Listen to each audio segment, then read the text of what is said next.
Hello, chào tất cả mọi người. Chào mừng mọi người trở lại với kênh của mình nha. Ngày hôm nay mình sẽ hướng dẫn các bạn làm một món kem siêu dễ nhiệt mùa hè luôn. Ok. Rồi bây giờ mời mọi người cùng mình làm luôn nha.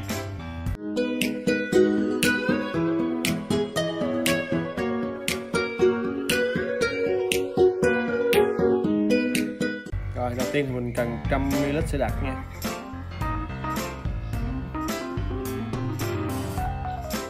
Rồi phần kem tươi mình whipping á, mình cũng cần 100ml nha mọi người.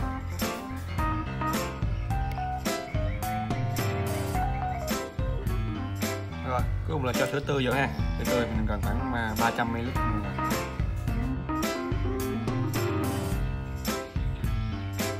Rồi tiếp theo thì mình cho tất cả 10 bịch Milo thì vô hỗn hợp luôn ha.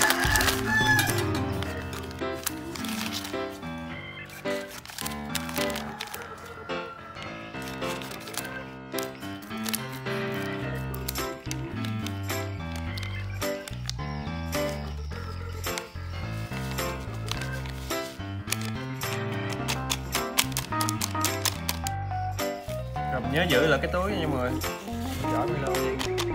Rồi mình làm cái khuôn kem.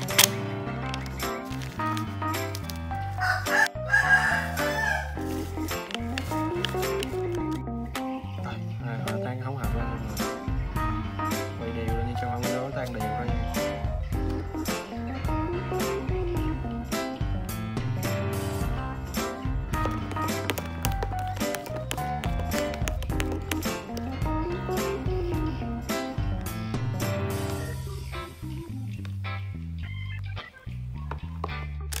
Rồi mọi người, mình sẽ dùng những cái túi Milo này mình làm cái khuôn kem luôn nha. Rồi là mình rót cái hỗn hợp này vô đây. Rồi, cho đổ vô nha mọi người ha.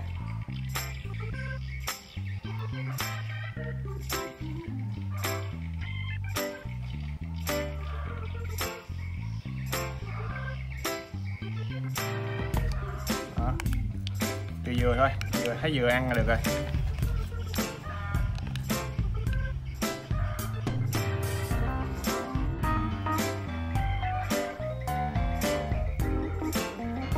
Xong rồi nè mọi người, lấy cái hộp kia bự quá nên chỉ hai hộp nhỏ nó vừa hơn hả, thấy chưa? 10 bịch Milo còn 9 cây kem. Đây mình rất hơi nhiều, rất ít là được 10 cây luôn. Ok, chỉnh cho đẹp thôi, rồi nó đóng khuôn nó đẹp nha mọi người.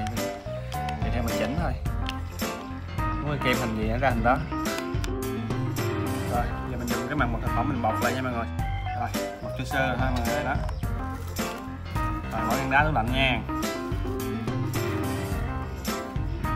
A few moments later. Rồi nè mọi người, mình ở đông tủ lạnh được khoảng 4 tiếng rồi nè mọi người. Đó, giờ nó cũng sạch sệt rồi. Rồi mình găm cái que kem vô nha.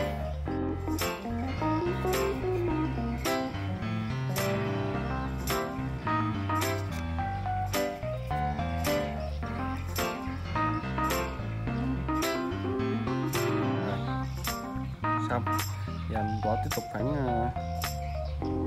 4 tiếng nữa mình có kem ăn ha mọi người ha. Rồi xong rồi nè mọi người, đây mình để nguyên một đêm luôn nha. Đó, bây giờ đã hoàn thành rồi nè. Giờ mình ăn thử cho mọi người coi ngon dở nha mọi người ha. Đó, đã chưa? Rồi giờ mình cắt ra ăn thử nha mọi người. Ăn mà xé luôn cái bịch luôn.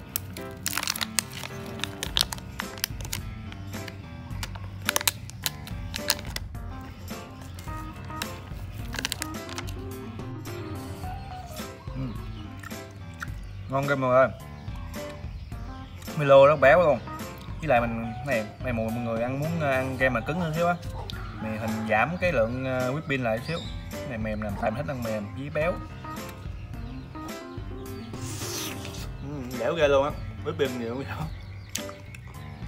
Biết chưa, ăn ngon ghê mọi người.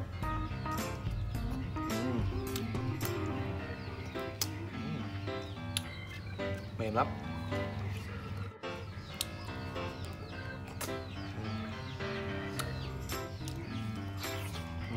Đó. Béo quá mọi người. Milo béo thêm cái whipping nữa, sữa đặc nữa. Mình nghĩ mọi người bên giảm lượng whipping là chút xíu. ngon nhiều quá, mà hơi béo à. Ngon.